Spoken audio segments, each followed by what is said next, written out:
Steph, good morning. And this just coming into our newsroom now. At 1 o'clock this afternoon, Deputy Premier and Health Minister Christine Elliott will be joined by Solicitor General Sylvia Jones. They're going to be providing an update on the province's COVID-19 vaccination plan. So again, that's happening at 1 o'clock. And then we are expecting the modeling data to come out at 3 p.m. So it's going to be very, very busy at Queen's Park. Please do stay with citynews.ca. And all of this is coming, of course, as we are, by this time tomorrow, not a lot. Some of our businesses will be reopening across the province. And Toronto businesses, they are getting ready for in-person customers. A lot of them haven't seen them for quite some time, for months. And there's a lot of uncertainty in the city as well with some of the events that we have seen as of late. So there's a lot to talk about. Mayor John Tory joining us now for his weekly check-in. Mayor Tory, good morning to you. Hey, Mel. I do want to begin with some troubling news, and that is of the homophobic attack that we have heard from. Toronto police now investigating what had happened at Hanlon's. I want to get your take on this. This is all happening during Pride Month. First of all, this should never be happening, but especially now happening during Pride Month. Again, details are few, but what can you say here in what the city can do and provide support for and ensure those who are responsible are held responsible?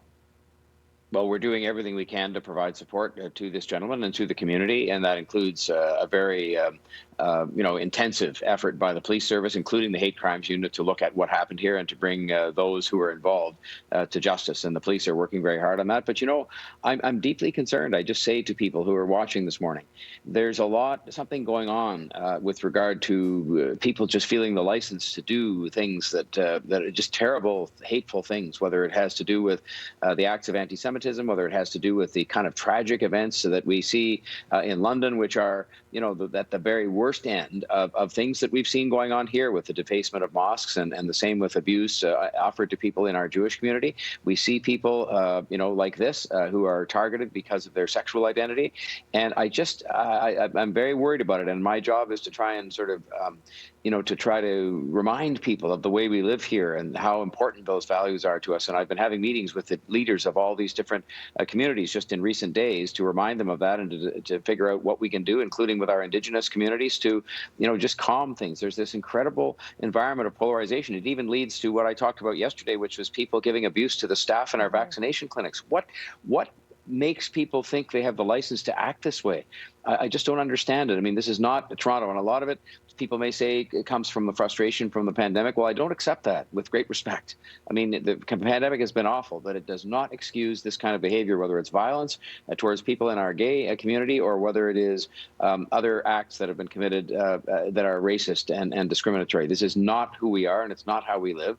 And I'm going to continue to speak up about it because at least speaking up and standing up, reminds people that this is in existence out there and that we've got to stop it.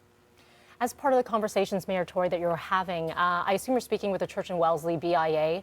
There are calls for the removal of the Alexander Wood statue in the village, which we are standing by live at right now. Alexander Wood, the history being a founding member of an organization that created a residential school. So do you have an update there in what may or may not happen with that statue? We've seen what happened at Ryerson University. Can you comment on that? Well, we're going to be trying to bring forward a process in the next few weeks through a report from the city manager on how we can deal with these questions of recognition and statues where maybe, there's been a greater understanding of the history and people want to make a change, because it shouldn't happen on the basis that, people come with a rope and a pickup truck and take these things down. That's just not the right way to deal with these things. But I will say with regard to this particular statue, it was put up by the BIA at a time when perhaps the understanding of history was different. So if you look at all the legal documents to cut through it all, they also have the right to take it down. We just would be, we will be content with their decision, whatever it is, because it's on city property on the sidewalk. So we had to give permission to put it there, but they can take it down. And so we helped to pay for it, but they paid for most of it themselves and decided to put up the statue. So I think you'll find that will get resolved to the satisfaction of the community. But I think we have to have a better way to deal with these things in kind of an orderly fashion and have somebody objectively look at history. I'm not saying in this case people haven't. I'm just saying that history is complicated, and you want to make sure you're doing these things in a sort of reasonably careful, consultative manner. So I'm sure that one will get resolved. I want to turn to COVID-19 right now. There are a lot of people looking forward to 12:01 a.m., where there is the beginning of some reopening here in the province and specifically here in Toronto. A lot of people I know are looking for those patios. We've been waiting with those curb lanes, seeing them waiting when. So when is the tomorrow? To date, vaccinations from the latest release this morning, almost 2.5 million COVID-19 vaccine doses distributed in this city. That is incredible. What are we ready? Are we looking forward to tomorrow? Where do things stand? Any kinks in the process right now?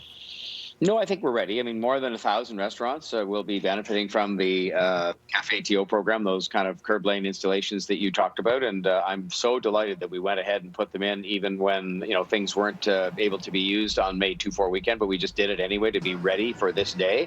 So I hope people patronize those establishments and follow the rules. It's 4 to a table and all that sort of thing, because the businesses need the help and people will have a good time with the good weather as well. And I would just say that what people can do beyond that is follow the rules. Yes, and please either get vaccinated yourself, get your second dose if you're able to, and many people are now, or get your first dose. And even more importantly, in a way, encourage someone else who hasn't had their first dose to get vaccinated, because that is going to allow us to keep moving along the continuum of opening more and more things, because we get to the sort of eligibility for the second stage of the reopening in a very short period of time. But it's all going to be based on the numbers. How many are vaccinated? How are the case counts? And those are all improving. But the vaccination numbers, which have been really great in Toronto, and people have cooperated. I think we've done a good job at, making sure the clinics are there, and including in places where people had barriers to getting vaccinated. We've tried to eliminate those barriers. And, so I think it's been a great team effort. But there's still quite a few people that need to get vaccinated the first time, and then we've got to go through the whole thing again for the second time. So people could help us with that as they've done. That'll be the best thing they can do to have a broader reopening happen sooner. All right, and as we speak about reopening, I thank you, Mayor Tory, for joining this portion of the Thanks, interview. Mel. And now we go upstairs to Dina and Sid.